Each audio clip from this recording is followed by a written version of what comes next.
Bohadi, we managed to get Miss Juliana White, who's the Director, Capital Markets, Non-Bank Financial Institutions Regulatory Authority in NBFIRA on the line, and Retapologo Mutsubi, who is the Chairperson, Botswana Investment Professionals Society. Good morning and welcome to the Breakfast Show.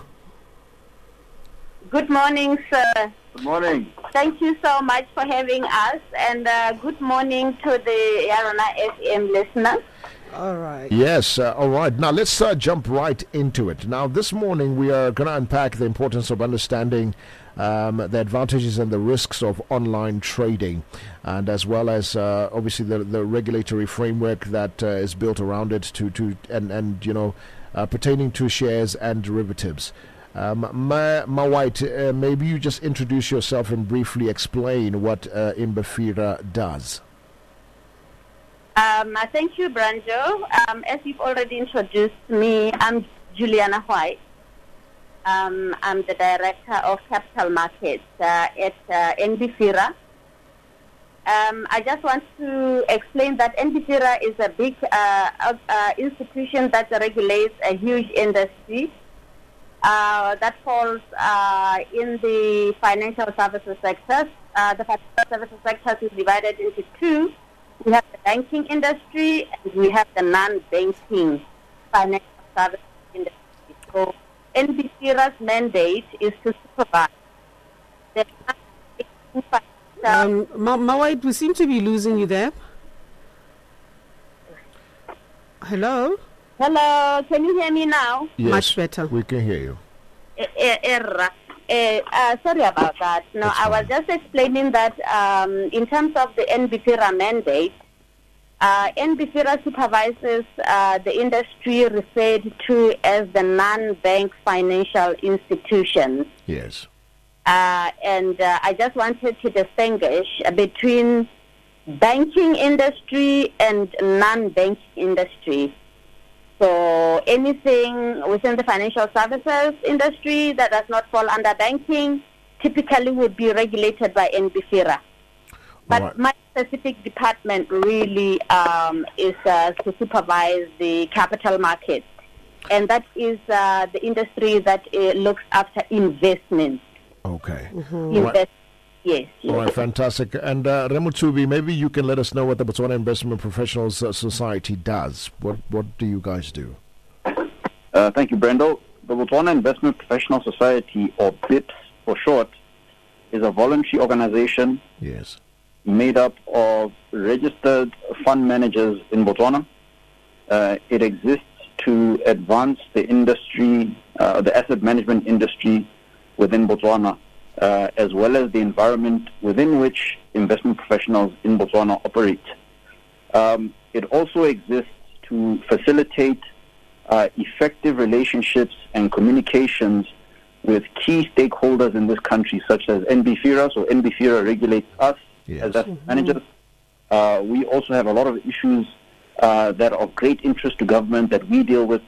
And so we are there to facilitate sound and good relationships between government and NBFIRA as well. Okay. Now, the gist of our discussion this morning is to really get into this online trading stuff. What is online trading and some of the products that are currently available in the market? Okay, so I'll take that one. So online trading is when investors make use of the internet or other forms of technology to invest effectively electronically. And some of the products that are available out there, I'll start with the regulated products because I think that's really where we want people to be investing. Yes. It's not a good idea generally for people to invest in unregulated products. So starting with the regulated ones, and by regulated I mean duly registered with NBFIRA, right? Meaning they have passed an NBFIRA stamp of approval that these are products that are appropriate to be invested in by Botswana. Doesn't mean that it guarantees a good outcome, but it means that the likelihood of you enjoying a positive outcome through investing with an NBFIRA registered product is significantly higher. And that means that NBFIRA has vetted these people that you're investing in. It has vetted the people, has vetted the companies, their backgrounds, their financial standing, and it continues to vet them beyond just from the beginning. Okay. So the types of products that investors can invest in online that are registered with NBFIRA are primarily unit trusts or put another way, collective investment undertakings. And these are basically a basket of investments, right? So if you take an asset manager, they would have a collective investment undertaking which has a basket of, for example, shares, right? Shares are part ownership in businesses that are trading on a stock exchange. And so what the asset manager will do is decide what goes into that basket, and then the investor can invest in that unit trust online. That's one example of a product that's out there. But to talk a bit about the unregulated products, and I think this is really where the challenge is in the industry, is where people access investment products like forex trading schemes, cryptocurrency, and other forms of generally unregulated investments, yet are easily available online. I think that's where we find a lot of challenge in the industry, because those are not regulated with NBFIRA, and they tend to promise very, very high rates of return, and that never tend to materialize. Yes. All right, and I think we'll hone in a little bit more into that, because you find that a lot of Botswana become victims to a lot of these people who are phishing, obviously, on social media sites like Facebook and Instagram and all of these things, and it looks like we are obviously open without any sort of protection. And if Botswana are a bit more informed as in terms of what kind of decision to take before you actually put your money into some of these things, then you are better off. If you could just hold it for me, Ramutsubi Lemme White. We'll get back to you. We're just going to do our news headlines and we'll continue with our discussion. No problem. All right, it is the Big Breakfast Show on a super rocking Tuesday morning, and on the line I've got Miss Juliana White, Director Capital Markets in NBFIRA, and Mr. Tapologo Mutsubi Oilehoreng. He is the chairperson at BIPS for short. Jano, they are basically enlightening us, as the public, with investment information that will enable us to make informed decisions regarding investment products and risks that may be presented to us online. Remutubi, before we went to the break, you were still telling us about how we can sort of the type of things that we should be looking out for, especially when it comes to all of these other dicey online investment opportunities.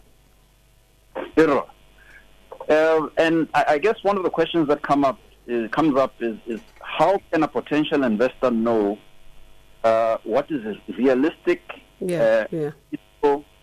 from an investment opportunity standpoint and what is not? Yeah. And totane go ba go la Botswana gore ha ile gore di tsholofetso tsa dipoelo di go godimo o se ka khatlega o fontse ro belaele, right? Yes. To give you a sense, in our economy, if you take your money and deposit it in a registered banking institution and you commit to saving it in that banking institution via deposit for about a year, you can expect a return of about 4 to 5% a year in interest. Right? That's over a year. So now, if you go onto Facebook or you get a WhatsApp blast that is telling you it's going to give you a return of 4% in a day, every day for the next 30 days, right? Or even 1% a day, which is what a lot of these things say. Yes. Right? Yeah.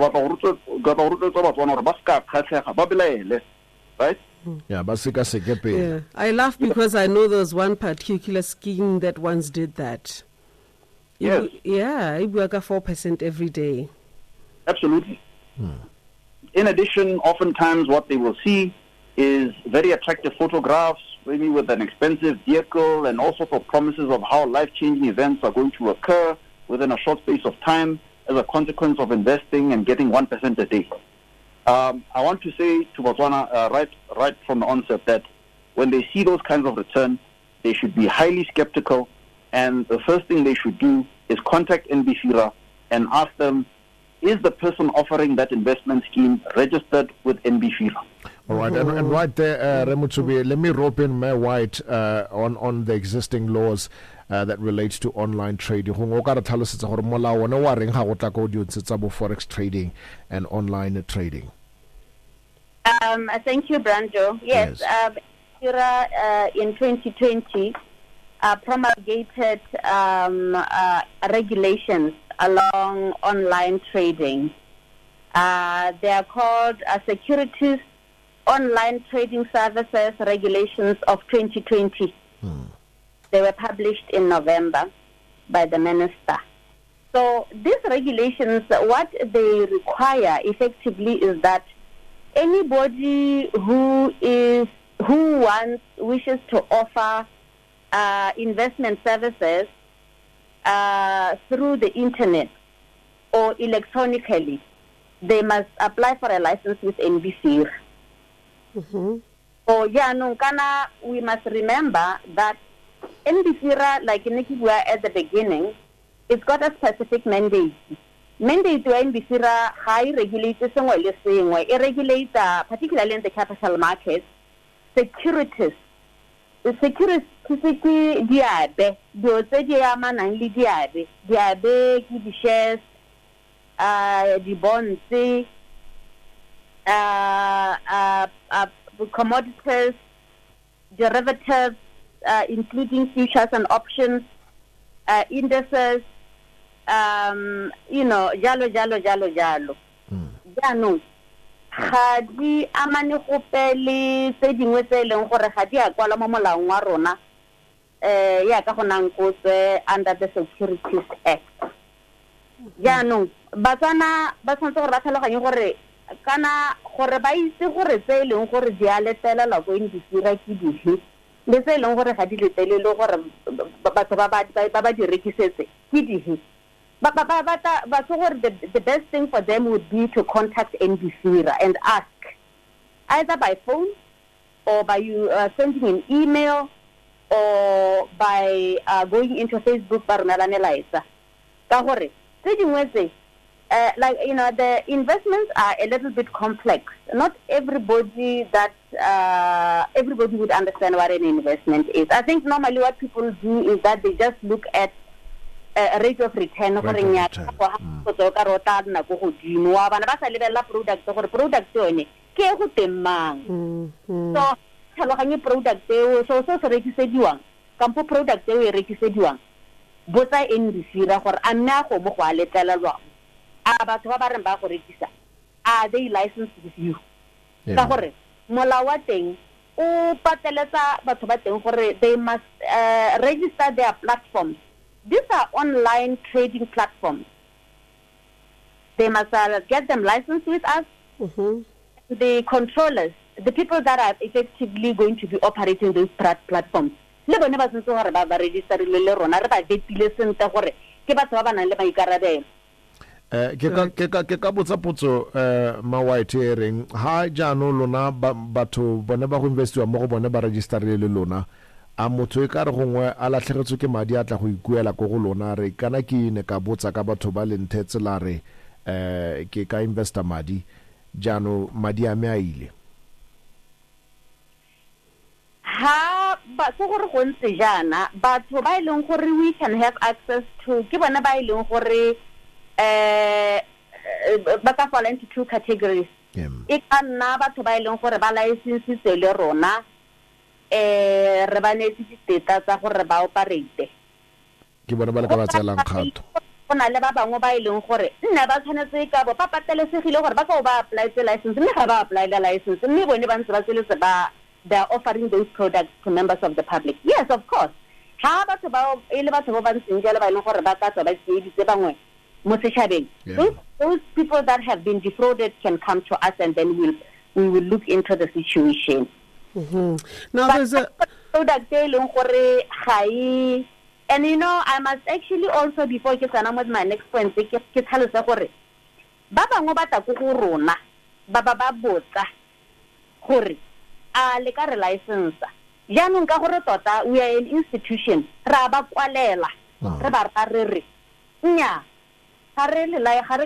we don't have regulatory framework to license or regulate you.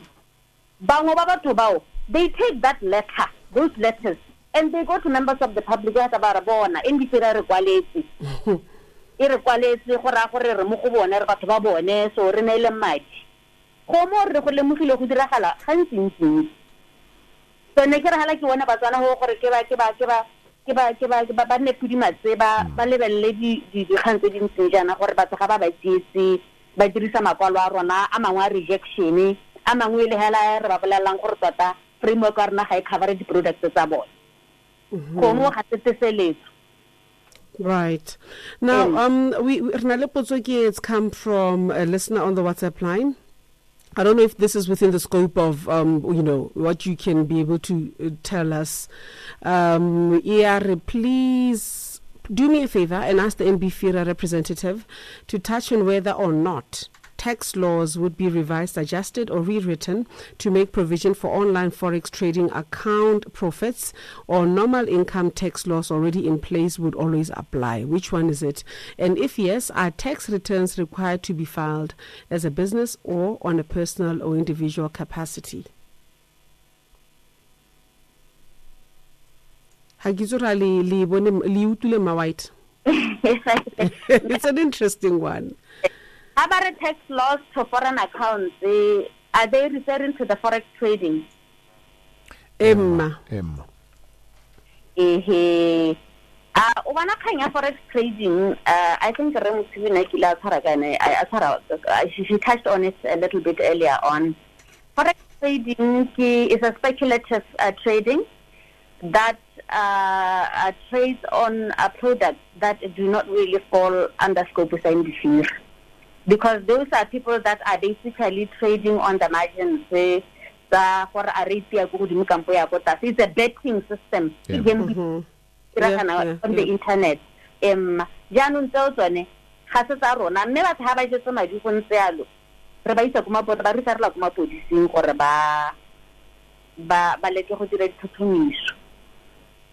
All right. Remutsubi, maybe rekatsana mo go yone ya di Ponzi scheme.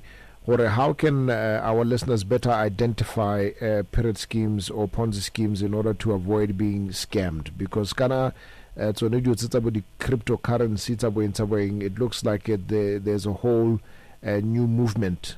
People who are actively recruiting people on a daily basis into these things. Yes. So I would say the first way that a potential Ponzi scheme can be identified is, again, if it's promising unrealistic rates of return. That is the first huge red sign. And much as I said, people must be careful if the rates of return being promised are 1 to 4% a day or higher. In truth, even earning a return of 20% a year, that is a high rate of return which is hard to achieve without taking on quite a lot of risk, right? Because you could get someone or nice forex about 15 20% at low risk. No, it's still high risk to get anything meaningfully above the normal rate of interest in an economy. Usually, a lot of additional risk is being taken, right? So the first red flag is unrealistically high rate of return. The second one is any scheme that involves recruitment, right? So often what they will say is, hey, Tenyamadi, maybe how ka taka to us, how ka tsusa go ketsa schemes a rona o taka batho ra go nela madiana. That is another huge red flag, ya Ponzi scheme. And I would say, once you've identified those two things, it is highly likely that it is a Ponzi scheme. Just those two things alone. High rates of return, recruitment equals Ponzi scheme. All right. No, utwala. Mo teng tela ka batho ba le 5 and then every person who go tsengetsa madi. Exactly. Yeah. Exactly. So they tell our ba tsanka madi ba hela ba duela ba na tsena pele and hela ya that is a Ponzi scheme highly thin. Very true and very interesting. Mawait, let's talk about complex investment structures and how they are hurriedly been on the other side. How at NBFIRA they are regulated? We do have entities, the NBFIRA tsa rona tse leng gore ba letela gore ba rekise complex products. I can give you an example. Investment company with variable capital. That's a highly complex structure. It's an SPV that basically locks in the money, but that money registers that product. It registers what's called sophisticated investors. Sophisticated investors. Yeah, no. Some of the unsophisticated investors, they find themselves at the wrong end of these investments. They look at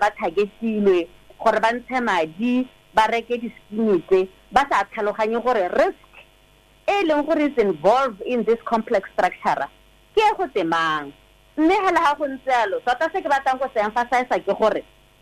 Within the capital markets here at NBFIRA, the intermediaries, licenses in Gerona, the categories that they investment advisors.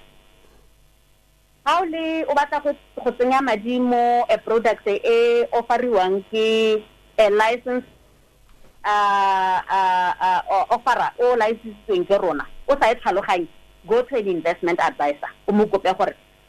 To unpack this product by doing what? By looking at you and risk profiling you and checking your risk appetite. Are you short-term investor? Are you a long-term investor? What type of return are you going to be looking at? And so on and so forth. The other person, the industry that the investor can go to is asset managers. Asset managers, they can also do profiling. They can profile a typical investor and then package the product in line with their risk appetite or investment strategy. The other the other industry is the stockbroking community. They can risk profile. They can check. I'll give you an example. Normally, how much products sitting with the did I lead the bonds, sitting with the shares, sitting with the investor in short-term loans, short-term deposits, go to banking. Sitting hella. But when as a typical investor, also sophisticated, you may not be able to know, correct. If you are given this ICVC as an alternative investment, what is it going to invest in? So, in order for you to be able to understand Horenya, is it suitable for the type of investment that I'm looking for? Don't ask Moteno who registers. Go to an independent licensed NBFI within the capital markets. And there's a whole value chain investment there. The intermediaries within this investment, providing services in the investment sector. Okay. All right. Thank you, Mawait. Now, the Non-Bank Financial Institution Regulatory Authority and the Botswana Investment Professional Society on the show this morning, undertaking a joint public education initiative, which is currently going on as we speak, to enlighten us in relation to all the information that we need when it comes to investing in online and forex and all of those things that we are being asked to invest in of late, just to be the do's and the don't. We shall continue with our discussion. Mewaite le re mutsubi haribua kwa ke batla go itse ka di cryptocurrency gore tsone la renka tsone ibile gape are they being regulated mo Botswana? We are seeing a huge rise, and it's already cryptocurrency. They are mushrooming everywhere every day. So re batla go itse jalo gore tsone mo Botswana lona la renka tsone, and what's your take on it? And we'll be back right after the break. It's the Big Breakfast Show, and it's currently 7:53. We've got Ms. Juliana White, Director Capital Markets at NBFIRA, and Mr. Tapologo Mutsubi, who is a chairperson of Botswana Investment Professional Society, on the line this morning. And before we went to the break, I was asking the question about cryptocurrencies. Yes. What's your take on cryptocurrencies, speculative investments? Are they regulated in Botswana? White. Okay. crypto assets and cryptocurrencies, they are not regulated in Botswana. I think a little while ago, the central bank gave a statement, a press release on the status of crypto assets. Jaanong rona ka kwano, like in re buile right at the beginning, we regulate securities business, securities assets, for the shares, the stocks and bonds, derivatives, commodities, your typical, but also we regulate the CIUs, like the so then and the crypto, the definition of securities, but crypto has any more definition Yarona. Even though we have the platform, the law that regulates online trading, it is specifically focused on the online trading of securities-related products.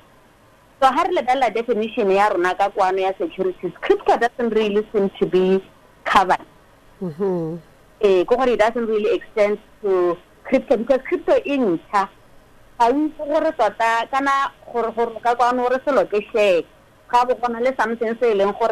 there's an underlying asset. People say that CHOPC or maybe BIHL and a shares or share BIHL.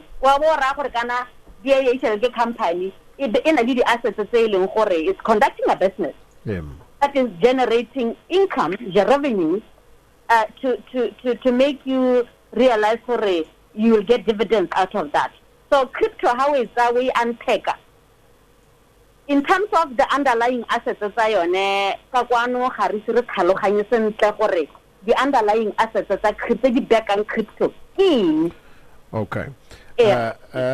Re Mutsubi, maybe Luana, you can shed some light on the cryptocurrency. Yeah, speculative investments and the like. Yeah. So what I want to emphasize is that, as Mawait has just said, it is not clear what is backing crypto assets. Indeed, when you take the most popular cryptocurrency, which is Bitcoin, what is really backing Bitcoin is two things. First is a mathematical formula. The second is computing power. Right? Yeah. It is not regulated by any government, not by any state. And the whole idea behind it is that through this mathematical formula, there's a given number of crypto Bitcoins that are in existence, and they can be mined. Right? And mining each extra one requires greater computing power. Right? And that seemingly is what gives the Bitcoin its so-called scarcity value, right? But from my perspective, Bitcoin and all other cryptocurrencies, and the Canada's Bank of Botswana statement, it's actually got an interesting paragraph. The reference to crypto assets as a currency is a misnomer because they do not display key fundamental characteristics of money or currency, being one, a stable store of value. Right? So money for it to be functional, it needs to be stable. Right? And I'm sure you and all the listeners know cryptocurrency is not at all stable. The price can jump 10 to 20% in a day. It can fall 50% in 3 months. It's not stable. Exactly.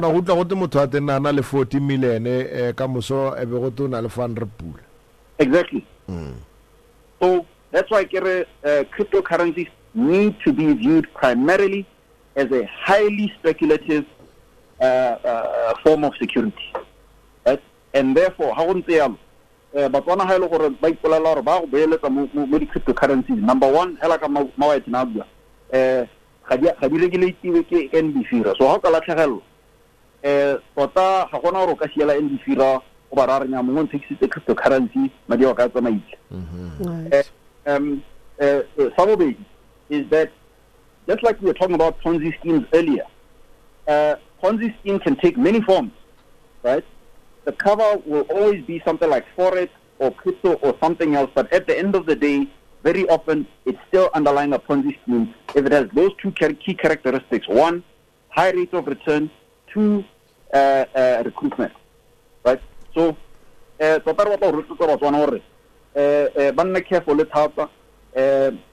the first, just before this call started, we were talking about how Botswana should see NBFIRA as a partner in their investing journey. Yeah. Right? And that does not mean that you engage NBFIRA at the end or when there's a problem. No. Yeah. You must engage them at the beginning. Right? When you are asking yourself for is this a regulated, what is this? I'm being promised 1% every day. The first thing I contact the NBFIRA. Is this person who's offering this to me, are they registered? As a starting point. And so many people can avoid losing the horror stories that are out there.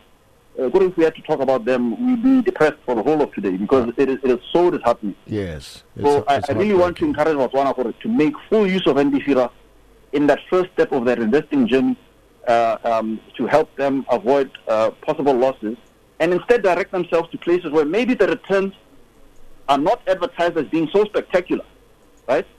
But at the end of maybe 5-10 years, number one, you have that initial money that you put in, and number two, you have a reasonable rate of return that has been generated with moderate to low risk. All right, we've come to the end of our discussion. Ramatsubi Lema White.